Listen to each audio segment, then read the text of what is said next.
Hi everybody, I'm Louise from Absafe, and I have a great opportunity today to introduce Lee Clark, who works for the Vysus Group. And I want to say thanks very much for joining us today, Lee. I know that you've been really busy, particularly during the last 12 months. So I wondered if you could tell the young people watching what you do. Yes, no problem, Louise. Hi, everyone. I suppose my job title is Contractor Resourcing Manager, and that's for the whole of Vysus Group on a worldwide basis. So it's Wow. it's quite a wide remit, to be perfectly honest. Mm-hmm. So when your job, what do you actually do? What does it mean? I suppose the fundamental part of my job would be to recruit contractors. We are a company that works on specific projects around the world. And of course, we cannot have that many employees because the work isn't guaranteed. So with that in mind, we have to bring in people to contract for us. So my fundamental job and the team's job is to find these individuals, bring them into the projects. But we also have a lot more to do than that. It's not just as simple as finding the person. There's a lot more remit in regards to mobilizing them to different locations around the world, any financial and very boring subject, unfortunately, but tax for different countries.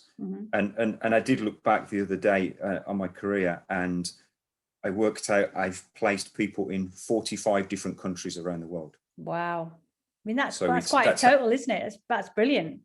I didn't realize I've worked on positions for 56 different countries around the world. But placed in 45. So I need to find out what I did wrong with those other 11. Yeah. Or get one of those maps you scratch off where you go and visit so that you can actually get it all completed. So yes. What do you find joyous about your job? What do you enjoy about your job? I suppose the main thing to enjoy about the job is when you place someone, you've got them a job. You know, it can be at times, like at the moment, we're going through hardship times at the moment with COVID, where there are a lot of people out there that are in desperate need to work.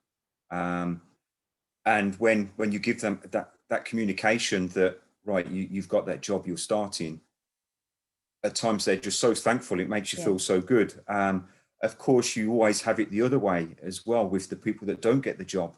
You have to tell them. So it's really trying to do that in the best way possible, and still giving them hope going forward that although they haven't got that job, you'll help them, or there will be other opportunities, and to keep them posted on anything else. So that's probably the best part. You know, previously in a previous role, I did manage to travel. So, you know, I got to see some different countries around the world. Not so much now, and obviously we can't go anywhere at the moment. I'm quite happy to see the back garden at the best of times at the minute.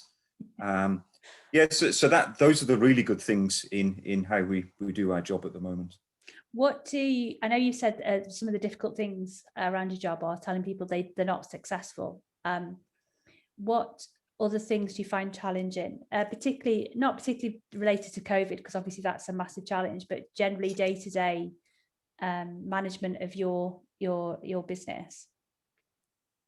I suppose the main would be the deadlines that we sometimes have to work with, and the speciality of things that we have to look into. You know, with some requests we could be asking to look for a specialist engineer with, I mean, really niche skill sets to work in the Ukraine, and they then might have to speak Ukrainian or Russian. So trying to find those intricacies of the individuals, it can be very hard. Also, you can sit there and think that you've done a really great job, you found a perfect candidate, and then the client will just reject it straight away. And you can get a little bit deflated, but you just have to pick yourself up and start again, and maybe just look at things a little bit differently and ask a few different questions. Yeah. So I suppose what's really interesting sometimes for people to listen to is how you got to your role today. Like, what advice would you give to people that maybe want to do a similar role, or a role in this kind of resourcing role? Okay. So how have you got where you are today? I'm really not sure, to be honest. Me neither. Just for a bit of background, I moved to Aberdeen just over 20 years ago. I moved with my bag full of clothes and £200 in my pocket and no job. I have family up here who I stayed with for 6 months. I went round agencies to get me some temp work. I was lucky enough to find a 3-month temp job with Aberdeen City Council. They never got rid of me until 4 years later. So, you know, and that was really just through hard work. It wasn't a job I'd done before. My background was finance. So it was a financial job, but it wasn't accounts or bookkeeping, which I was used to. It was in the arrears section of the council. So it was dealing with numbers. And then after that, to be honest, I decided it was time to move on and went to an agency to find me a job in finance. And they turned around and asked me to work for them. So it was by chance. And I just thought, why not? And I think the thing in recruitment is a lot of companies only take on graduates, where I never went to university. I was never good at exams.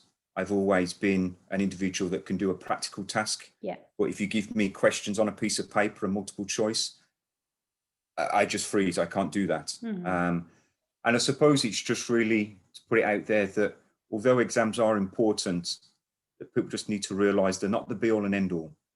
You can still get places by just undertaking hard work. It's all about listening, taking advice and learning. I always say to anyone that's worked for me previously, no question is a stupid question. Don't be scared to ask people questions, because that's the only way you learn. Yeah. And the other way is, don't be afraid to make mistakes. If you don't make mistakes, you will never learn whatsoever. Yeah. So the only thing, just don't make the same mistake more than once. That's how you learn. I think that's a really important point, that, you know, exams and career paths that way, you know, going to university aren't for everybody. They're important, but they're not for everybody. And I think you're right. I mean, I've mentioned this before on previous videos, is that I like to call mistakes a learning opportunity. So it's something that you need to learn from, but it shouldn't, if it's an honest mistake, then it's not something that should crush you, because these things happen. And I think your other point is really valid, is that we need to work hard to get to where we are. And that just takes a bit of commitment, and, like you say, and really good listening skills, and I suppose almost a want to learn, because I'm older than you, and I'm still learning. Every day I learn something new. Like I always say, every day is a school day. Definitely. And it's, I maybe won't release my age, but as I said, I've been in Aberdeen for 20 years, and I moved here when I was in my mid 20s. So I'm not young myself. But it's all about hard work. If you have the enthusiasm to do well in a job, then you should do well in a job. And it's also surrounding you people who you can learn off. Yeah. You know, the one thing I've tried to do, and I'm still learning every day, is I'm trying to teach people within the team of how we can do things, but it's not teaching it as me telling them how to do things. It's as a collective. And I'm also trying to instill that if we achieve anything, it's not me that's achieved it, or it's not an individual that's achieved it. We've achieved it as a collective. As a team, yeah. And you work as a team. And I think that's quite important these days, is we all have our own career paths, but we all need someone else to help us along those career paths. Yeah, I agree. So you always need to work as a team. I think if you find a really good mentor, or somebody that has more experience than you, that is willing to share that experience on a really honest level, I think that's the best learning environment. And I had a similar experience when I started running care homes, and he'll never watch this, so I can be nice. So I learned loads from him, and he didn't really know that he was teaching me, but I literally learned a craft from him, and I was 40 odd, you know. So it just shows you that you can learn a different career if you're in the right environment, surrounded by the right people that are willing to share their knowledge. So I think that's a really good point. And actually, it sounds like you're a really good manager, so that's great. I hope so. Yeah, I think it does, because, you know, you're open to, you know, honest communication and learning and working collaboratively. And people use that term a lot, as you know, Lee, but it's not that often you really find it, that people really want to say this is a team game, this is a team effort. Yeah. And it's also just putting your hand up when you've made a mistake to acknowledge that you've made that mistake. I have to do it all the time, to be honest. In the world that we work within our team position, we're learning every day. There may be a different country we're going into. You may think you know how to do things. Yeah. It's not always that simple. So you have to also be open to going to ask for advice and not just take it for granted that you know what should be done. Yeah. I think that's what I think is important. Yeah, I think that's really good advice. So my final question is, if you had a magic wand, what would you change? In my own career? Doesn't matter. It's a magic wand. You can change anything you would like. Well, I would probably say to grow some hair, but... I knew you were going to say that.